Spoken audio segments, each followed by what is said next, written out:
Good morning, ladies and gentlemen. In today's video, which is the second video of the day, by the way, you're getting a double upload today.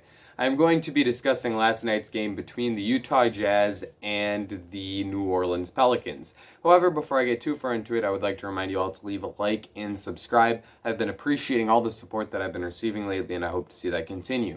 Now, without further ado, let's discuss the game. Now, quite honestly, I wasn't planning on making a video about this game. I made a pretty extensive video discussing my thoughts on the Jazz earlier this week, and so with me already having the video made about the Bucks-Lakers game, I thought that would probably be my only upload for the day, and I wouldn't discuss this game. But then my guy right here, Donovan Mitchell, came along and had a terrific night, and after what was a pretty negative video earlier about the Bucks, I thought that I would bounce back and release some good vibes in discussing my Western Conference rooting interest team in the Utah Jazz. Now, as I said, this guy right here, Donovan Mitchell, was absolutely outstanding tonight. Finished with 36 points, 7 rebounds, and 5 assists on 11 for 19 shooting, made 6 of his 8 threes, and got to the line 8 times, making all 8 of those. He also made a little bit of history tonight, becoming the first player the fastest player in NBA history to reach the milestone of 600 three-pointers made. Now, I'm pretty sure that this is probably going to get broken again very, very soon once players like Luka Doncic, Trae Young, Duncan Robinson start to reach this kind of milestone. I think they'll probably do it faster than Donovan did. But this just speaks to the volume with which he was able to knock down three-point shots to start off his career. And this is even more impressive considering that he wasn't even a top 5 pick. He was a late lottery pick in his draft. And he immediately came in, worked on his craft, got much better at knocking down pull-up jumpers, and that has allowed him to make a little bit of history tonight. So really impressive on that front from Donovan, and I think that it's kind of perfect that he was able to hit 75% of 8 three-point attempts on a night where he set that record. A little bit symbolic of his success as a shooter, that he was able to have a really great game knocking it down from the three-point line tonight. He also did a nice job of getting into the mid-range where he was able to hit his floater. He got to the free throw line 8 times, like I said before, and that's always a great way to efficiently score the basketball. And he scored these 36 points in somewhat limited minutes, considering the Jazz were able to really bust out this game and take a huge lead during the third and fourth quarters. So really impressive game from Donovan Mitchell. He also made a few terrific passes in the baseball style that we have seen from him in the past, but I think he did it like 3 or 4 times today, and at least 2 of them resulted in assists that I can remember, one being to Mike Conley for a 3-pointer, and the other being to, I think it was Rudy Gobert for a finish inside. So as that playmaking and vision continues to improve, that's where Donovan Mitchell can take another jump, establish himself as a borderline top 10 player, and really make this Jazz team even bigger competitors. And spoiler alert, I think that this team is a legit championship contender after seeing the way Donovan Mitchell played tonight. Perhaps their floor isn't championship contender, but if they're playing at their very best, they're firing on all cylinders. Donovan Mitchell is giving them this kind of production. Mike Conley is continuing to play well. Tonight he had 20 points and 6 assists on 8 for 14 shooting. Also was terrific defensively on Eric Bledsoe as he came away with 3 steals, and did a really nice job of digging in on the post player as he really was able to limit what Steven Adams was able to do inside. If he can keep shooting the ball at the level he has so far, continue to be a strong option for this team as a pick-and-roll initiator, that just gives them a terrific secondary weapon in the offense, and it's good to see Mike Conley adjusting to this Utah system after he struggled a bit last season. Rudy Gobert is the defensive player of the year, co-defensive player of the year thus far in the season, in my mind, along with Miles Turner. He is just such an impactful player on that end of the floor with his rim protection abilities and abilities to clog up passing lanes and defensive rebounding. He's the best in the game on the defensive end of the floor. And Turner has perhaps had a better stretch than him so far in the season. But as the season continues, I feel pretty strong about my preseason prediction that Rudy Gobert will win Defensive Player of the Year. And his ability to be that anchor for them inside just gives them such a solid floor as a team on the defensive end of the floor. They're going to be a top 10 defense because even once Gobert goes out, they still have another really strong anchor on the defensive end of the floor in Derek Favors. And then you have the secondary scoring options, who tonight were pretty good. Jordan Clarkson had 19 points on 15 shots. Bojan Bogdanovic played as well as he has so far this season. This is perhaps his best game of the year as he finished with 16 points. Only was 4 for 11 shooting, but he did make it to the free throw line 7 times, which I believe was a season high. And that's certainly an encouraging sign if you are rooting for the Jazz. This team has continued to win, and if Donovan Mitchell can make this jump, he struggled to start off the season, but he's been really good over this winning streak for the Jazz. And if this is really who he's going to be, he's a legit All-NBA level player, and that is going to give them a real chance at being a Western Conference Finals team this season.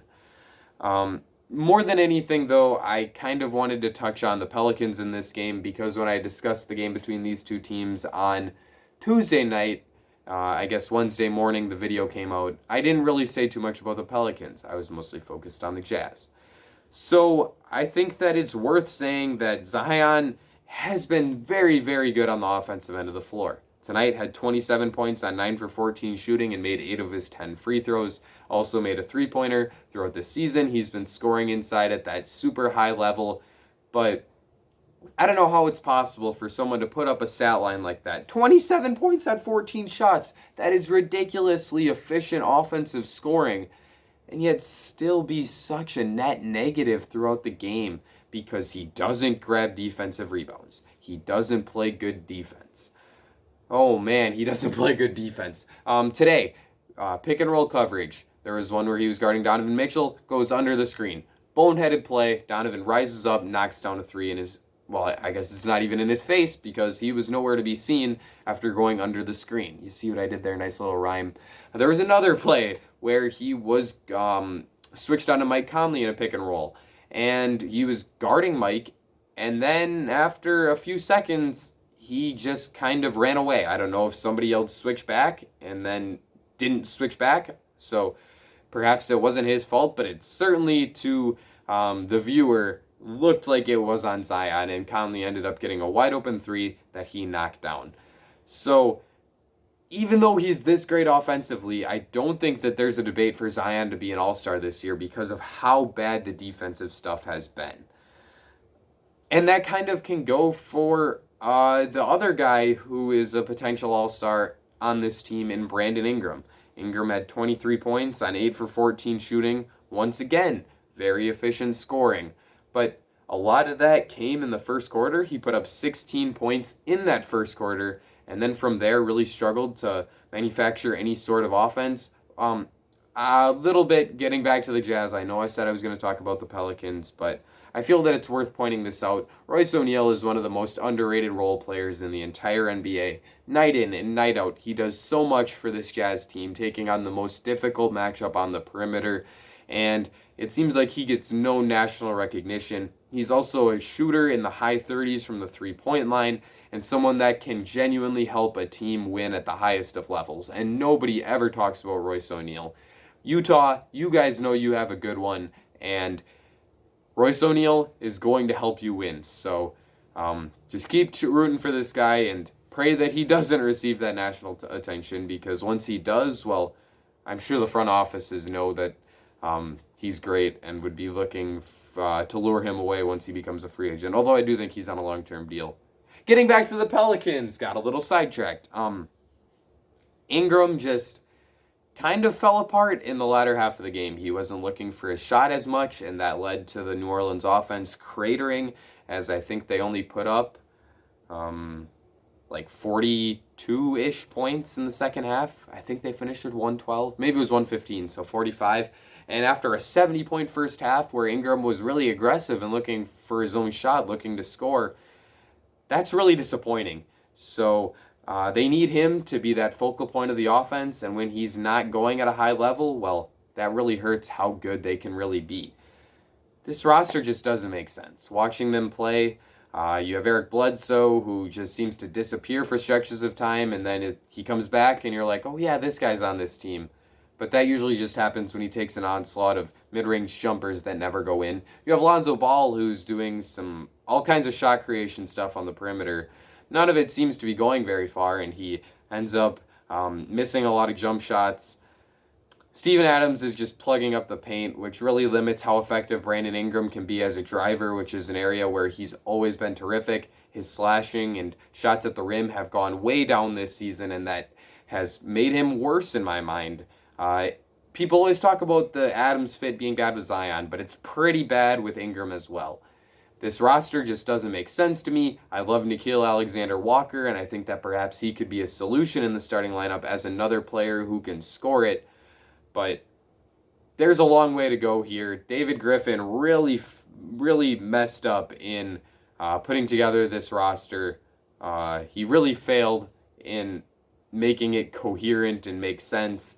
And for those reasons, I don't see the Pelicans as much of a contender this season to make the playoffs. I think they'll probably end up finishing between the 10th and 12th seed in the West. And that's probably a disappointing season for a team that went in with high expectations, and perhaps changes need to be made here. Also, JJ Redick needs to just flat out play better. He's the floor spacing on this team. He's really the only significantly above average shooter. I guess Lonzo Ball is slightly above average, Ingram slightly above average, but they rely on a lot of that spacing from JJ Redick, and he's been off, and that's really hurt them. So, with all that being said, let me know what you thought of this game in the comment section down below. Terrific, historic game from Donovan Mitchell, and I want to give him all the recognition he deserves for setting a new NBA record. So, leave a like and subscribe if you did enjoy this video. That's going to be it for me, ladies and gentlemen. I will see you all again very soon.